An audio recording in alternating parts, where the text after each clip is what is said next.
ఈ మహిళా reservation bill and డీలిమిటేషన్కి సంబంధించి పార్లమెంట్ ప్రత్యేక సమావేశాలు నిర్వహించి ఆ రెండు బిల్లులు గట్టెక్కించే అవకాశం ఉన్నట్టుగా వార్తలు వచ్చినాయి. నిన్న సాయంత్రం అంతా అదొక పెద్ద నడిచింది నేషనల్ మీడియాలో. కొన్ని ప్రముఖ పత్రికలు కూడా దీన్ని ప్రచురించినాయి సాయంత్రం తర్వాత. కానీ దాన్ని ఈ పార్లమెంటరీ వ్యవహారాల మంత్రి కిరణ్ రిజిజు మాత్రం దాన్ని కొట్టిపారేశారు. అలాంటిది ఏమైతే ఇప్పటి వరకు లేదు అని. 13వ తారీఖుకి సమావేశాలు అయిపోతాయి. 16, 17, 18 ఈ 3 రోజులు సమావేశాలని ప్రత్యేకంగా నిర్వహించి నియోజకవర్గాల పెంపు డీలిమిటేషన్ బిల్లు అండ్ మహిళా రిజర్వేషన్ బిల్లు తీసుకురావాలి. ఆలోపుగా ఈ మెజారిటీకి సంబంధించినంత లెక్కలు చూసుకొని సమావేశం నిర్వహించి బిల్లును గట్టెక్కించాలి అనే ప్లాన్ చేసిండు అన్నట్టు వార్తలు వచ్చినాయి. కానీ దాన్ని కొట్టిపాడేస్తున్నారు. కానీ ఏదో జరగబోతున్నది మొత్తానికైతే.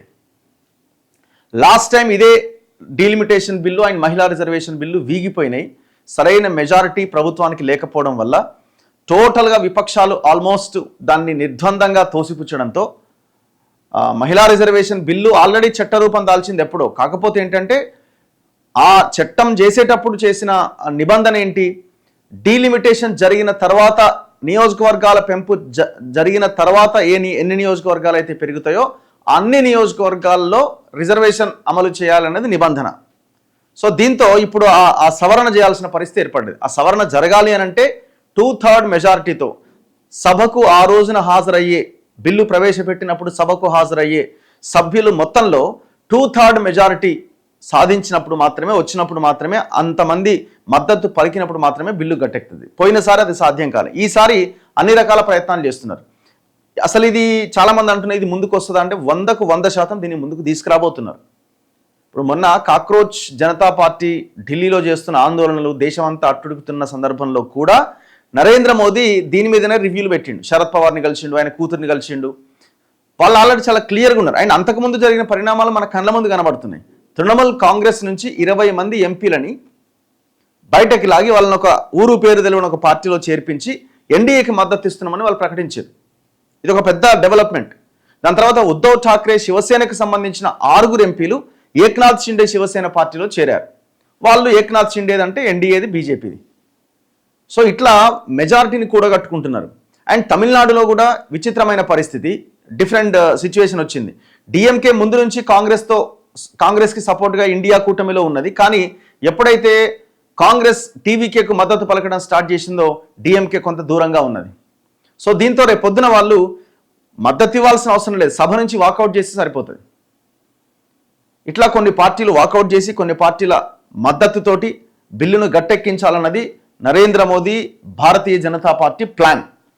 పునర్విభజన, మహిళా రిజర్వేషన్పై మళ్లీ కసరత్తు, విపక్షాలతో కేంద్ర ప్రభుత్వం సంప్రదింపులు, రాహుల్ గాంధీతో కేంద్ర మంత్రి కిరణ్ రిజిజు భేటీ, బిల్లుల ఆమోదానికి సహకరించాలని విజ్ఞప్తి, రామాలయం విరాళాల చోరీ, విద్యార్థులపై లాఠీచార్జ్ అంశాల మీద చర్చకు రాహుల్ గాంధీ పట్టు, షాను కలిసి రాహుల్ వైఖరిని వివరించిన రిజిజు, అఖిలేష్ యాదవ్, స్టాలిన్ మద్దతుకు కేంద్రం ప్రయత్నాలు, ఈ నెల 13వ తేదీ వరకు వర్షాకాల సమావేశాలు, ఆలోపే 2/3 మెజారిటీ సాధనకు ప్రయత్నాలు, 16 నుంచి 18 మధ్య పార్లమెంట్ ప్రత్యేక సమావేశాలంటూ వార్తలు తోసిపుచ్చిన కిరణ్ రిజిజు.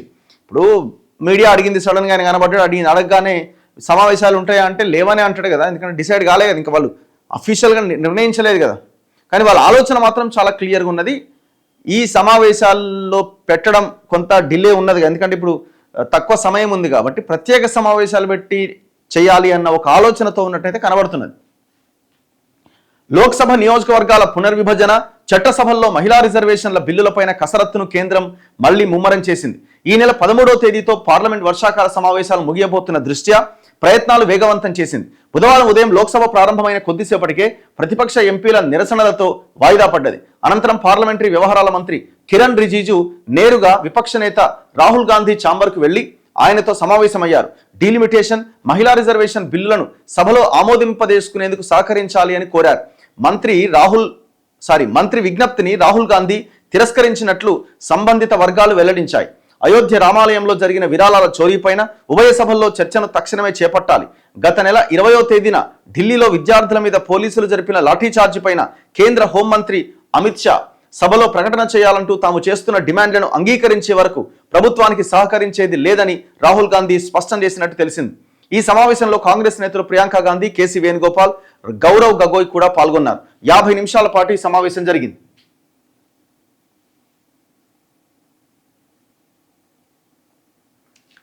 ఈ భేటీ అనంతరం కిరణ్ రిజిజు, లోక్సభ స్పీకర్ ఓం బిర్లా, హోంమంత్రి అమిత్ షాను కలిసి రాహుల్ గాంధీ వైఖరిని వారికి తెలియజేసినట్టు సమాచారం. గత 10 రోజుల్లో రాహుల్ గాంధీతో కిరణ్ రిజిజు సమావేశం కావడం ఇది రెండోసారి. మంగళవారం రాత్రి కూడా రాహుల్ గాంధీకి కిరణ్ రిజిజు ఫోన్ చేసి మాట్లాడినట్లు సంబంధిత వర్గాలు వెల్లడించాయి. మరోవైపు సమాజ్వాదీ పార్టీ అధినేత అఖిలేష్ యాదవ్, డిఎంకే అధినేత స్టాలిన్తో కూడా ప్రభుత్వం సంప్రదింపులు ప్రారంభించింది. డీలిమిటేషన్తో దక్షిణాదికి నష్టం జరుగుతుందన్న భయాందోళనల నేపథ్యంలో జనాభాతో సంబంధం లేకుండా ప్రతి రాష్ట్రంలో లోక్సభ సీట్ల సంఖ్యను 50% పెంచాలి అన్న క్లాజ్ను ఈసారి బిల్లులో చేరుస్తామని ప్రభుత్వం హామీ ఇవ్వబోతున్నట్లుగా సమాచారం. ఏం జరిగిందంటే లాస్ట్ టైము ఈ 50% పెంపు అనే ఆ లైన్ అందులో పెట్టలే ఆ బిల్లులో. లాస్ట్ ఇంకొక సభ 1 అవర్లో ముగుస్తుందనగా అమిత్ షా లేచి అవును ఓకే ఇప్పుడు పెట్టమంటే మేము ఇప్పుడే ఆ బిల్లులో పొందుపరిచి మేము ఇప్పుడు బిల్లును పాస్ చేస్తాం అని అంటే కాంగ్రెస్ ఇండియా కూటమి ఆ రోజు ఒప్పుకోలే. అసలు మీ చిత్తశుద్ధి ఏంది ఈ విషయంలో అన్నది వాళ్ళు వ్యతిరేకించినారు. ఫస్ట్ ఏమైంది, జనాభా అసలు యాక్చువల్గా అయితే జనాభా ప్రాతిపదికన నియోజకవర్గాల పెంపు జరగాలి చట్టం ప్రకారం, రాజ్యాంగం ప్రకారం. కానీ నియోజకవర్గాల పెంపు ప్రకారం జరిగితే ఇంతకాలం ఇది ఎక్స్టెండ్ అవుతూ వచ్చింది. 25 ఏళ్ళు, 50 ఏళ్ళుగా ఈ ఎక్స్టెండ్ అవుతున్న క్రమంలో ఈ జనాభా నియంత్రణ పాటించాలంటూ ప్రభుత్వాలు తీసుకొచ్చిన దీనివల్ల ఉత్తరాదిలో జనాభా నియంత్రణ జరగలేదు. దక్షిణ భారతదేశంలో జనాభా నియంత్రణ చాలా పెద్ద ఎత్తున జరిగింది. అక్కడ జనాభా పెరిగింది, ఇక్కడ పెరగలే. అదే జనాభా ప్రాతిపదికన సీట్లను డివైడ్ చేస్తే మన దక్షిణ భారతదేశానికి సీట్ల సంఖ్య భారీగా తగ్గి అక్కడ విపరీతంగా పెరుగుతుంది. అప్పుడు ఏమవుతుంది, మొత్తం దేశంలో ఎవరు అధికారంలోకి రావాలనేది వాళ్ళే డిసైడ్ చేయబోతున్నారు, చేసే అవకాశం ఉంది. సో ప్రభుత్వాలు అక్కడే ఫోకస్ చేస్తాయి. ఇప్పటికే వివక్ష ఉన్నది, మొత్తం సంపద అంతా ఇక్కడి నుంచే పోతున్నది. కానీ దక్షిణ భారతదేశానికి నిధుల వాటా ఏది అనేది మాట్లాడుతున్నాయి ఈ రాష్ట్రాలు. సో అప్పుడు మధ్య మార్గంగా కేంద్రం ఏం చేసిందంటే ఈ జనాభా ప్రాతిపదికన కాదు, ప్రతి రాష్ట్రంలో 50% సీట్లు పెంచుతాం. తెలంగాణలో ఉన్న 17 స్థానాలకు 50% అంటే హాఫ్ సీట్లు పెరుగుతాయి. సేమ్ ఉత్తరప్రదేశ్లో, సేమ్ అన్ని నియోజకవర్గాల్లో అంతే, అన్ని రాష్ట్రాల్లో కూడా అంతే అనే ఒక ప్రతిపాదన తీసుకొచ్చారు. ఆ ప్రతిపాదన బిల్లులో మాత్రం పొందుపరచలే. అమిత్ షా దీన్ని మేము ఇందులో పెడతామని అన్నప్పుడు ఇప్పుడు పెట్టడం ఏంది, ముందేం చేశారు, అసలు ఇది ఎట్లా అవుతుంది, ఇప్పుడు ఏవైతే పార్లమెంట్ స్థానాలు ఉన్నాయో అవే పార్లమెంట్ స్థానాలకి మహిళా రిజర్వేషన్ అమలు చేయండి, 33%, మాకు ఎలాంటి అభ్యంతరం లేదు, సీట్ల పెంపును మేము వ్యతిరేకిస్తున్నామని కాంగ్రెస్ కానీ కాంగ్రెస్ కూటమి పక్షాలన్నీ మాట్లాడినాయి. ఇట్లా ఆ బిల్లు 2/3 మెజారిటీ రాకపోవడంతో వీగిపోయింది. ఇప్పుడు దాని మీదనే ప్రధానంగా ఫోకస్. మహిళలకు చట్టసభల్లో రిజర్వేషన్, డీలిమిటేషన్లకు సంబంధించిన రాజ్యాంగ సవరణ బిల్లును ఆమోదించాలంటే లోక్సభలో 360 మంది, రాజ్యసభలో 164 మంది ఎంపీల మద్దతు అంటే 2/3 మెజారిటీ తప్పనిసరి కావాల్సిందే. ఇటీవల ఈ బిల్లును ప్రవేశపెట్టినప్పుడు అనుకూలంగా 298 మంది ఎంపీలు మాత్రమే ఓటేశారు. అయితే ఇటీవల పశ్చిమ బెంగాల్ అసెంబ్లీ ఎన్నికల తదనంతర పరిణామాలతో తృణమూల్ కాంగ్రెస్ నిలువునా చీలిపోయి పలువురు ఎంపీలు ఎన్డీఏ గూటికి చేరారు. శివసేన ఉద్ధవ్ ఠాక్రేకు చెందిన 7 ఎంపీలు సైతం ఏక్నాథ్ షిండే సారథ్యంలోని శివసేనలో చేరిపోయారు. దీంతో ప్రస్తుతం ఎన్డీఏ బలం దాదాపు 320కి చేరుకున్నది. అయినప్పటికీ 3/2 మెజారిటీ మార్కు మాత్రం సమకూరలేదు. ఈ నేపథ్యంలో ప్రభుత్వం విపక్షాలను కూడా బుజ్జగించే పనిలో పడింది. తమిళనాడులో అసెంబ్లీ ఎన్నికల అనంతరం విజయ్ పార్టీ టీవీకేకు కాంగ్రెస్ మద్దతు ఇవ్వడంతో ఇండియా కూటమి నుంచి డిఎంకే వైదొలిగింది. దీంతో ఆ పార్టీకి చెందిన 22 మంది ఎంపీల మద్దతు సాధించడం పైన కేంద్రం దృష్టి పెట్టింది. అయితే ఇండియా కూటమికి దూరం జరిగినప్పటికీ ఎన్డీఏకు డిఎంకే దగ్గరవుతుందా అన్నది సందేహమే. ఇప్పుడు అది ఎందుకంటే తమిళనాడులో ఒక different scenario, different political situation ఉంటుంది. ద్రవిడ పార్టీలు ఎన్డీఏ లాంటి కూటమికి మద్దతు ఇవ్వడం అన్నది అది అసాధ్యం. అది కాకపోతే ఇక్కడ ఏం జరగవచ్చు అంటే సభ నుంచి వాళ్ళు వాకౌట్ చేయొచ్చు, సభకు హాజరు కాకపోవచ్చు. మేము ఇండియా కూటమికి సపోర్ట్ చేయలేము మాకున్న పరిస్థితుల్లో, అందుకే మేము సభ నుంచి వాకౌట్ చేస్తున్నాం అనొచ్చు. అది కూడా పరోక్షంగా ఎన్డీఏకి మద్దతు ఇవ్వడమే అవుతుంది. సో సభకి ఎంతమంది ఎంపీలు అయితే హాజరవుతారో అంతమంది ఎంపీల్లో 2/3 మెజారిటీ చూస్తారు. అసలు నిజంగానే ఈ సమావేశాలు ఉన్నాయా అంటే రాహుల్ గాంధీతో కిరణ్ రిజిజు భేటీ నేపథ్యంలో బుధవారం ఒక్కసారిగా రాజకీయ వర్గాల్లో ఉత్కంఠ నెలకొంది. ప్రస్తుత సమావేశాల్లోపే బిల్లులు ఆమోదింప చేసుకునే మెజారిటీ సమకూరకపోతే ఈ నెల 16, 18 తేదీల మధ్య పార్లమెంటును మరోసారి ప్రత్యేకంగా సమావేశపరచాలని ప్రభుత్వం భావిస్తోంది. అయితే బుధవారం రాత్రి కిరణ్ రిజిజు దీనిపై స్పష్టత ఇచ్చారు. మహిళా డీలిమిటేషన్ బిల్లులపైన ప్రత్యేక సమావేశాలు నిర్వహించే ప్రతిపాదన ఏదీ లేదు. అంతకుముందు ప్రభుత్వ వర్గాలు సైతం ప్రస్తుత సమావేశాలు మరో వారం పాటు కొనసాగబోతున్న దృష్ట్యా బిల్లులు తీసుకొస్తే ఈ సమావేశాల్లోనే ప్రభుత్వం తీసుకొస్తుందని పేర్కొన్నాయి. ఇప్పుడు ఇది ఎవరికి తెలవాలి? ఎవరికి తెలియదు. వాళ్ళ ఆలోచనలో ఉన్నది సడన్గా బయటకు వస్తుంది.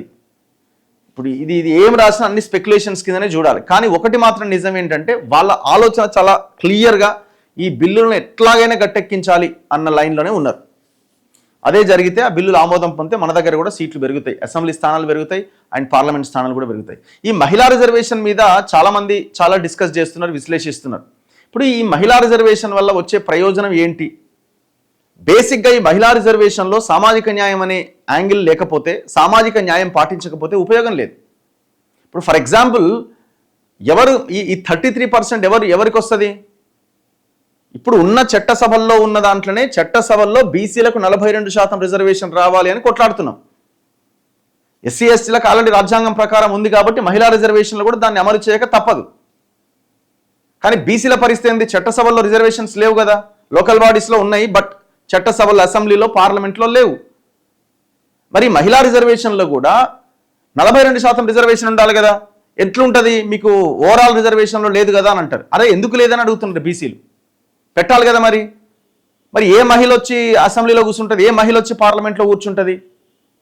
మళ్ళీ మీ మహిళలే వచ్చి పార్లమెంట్లో కూర్చుంటారు కదా. నువ్వు పోటీ చేయకపోతే నీ భార్యను నిలబెడతావు, నీ భార్య లేకపోతే నీ కోడలు నిలబెడతావు, నీ కోడలు లేకపోతే నీ బిడ్డను నిలబెడతావు, లేకపోతే ఇంకో దూరపు చుట్టాన్ని తీసుకొచ్చి పెడతావాడా?